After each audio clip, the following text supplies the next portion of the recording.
Կարող է արդյոք 2 տարվա փորձառությունը հիմք հանդիսանալ դա տարածելու ամբողջ երկրում մեկ։ Այդ հարցի մեջ կա մի քանի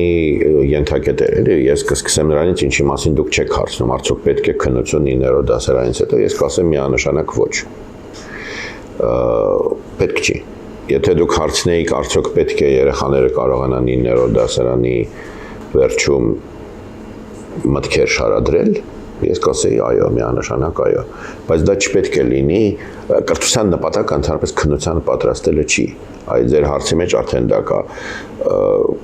2 տարի կամ 3 տարի կամ 4 տարի մենք պետք է քննությանը պատրաստենք, ով ասեց, որ մենք որևէ մեկին պետք է քննությանը պատրաստենք։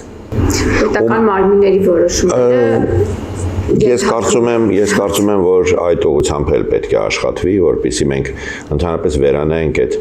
պատկերը, հա, որ կրթության մեջ ինչ-որ կուլմինացիոն կետեր կան, գերագույն կարևորագույն կետեր կան, քննություններ, որոնք ինչ-որ սարսափի տոն են,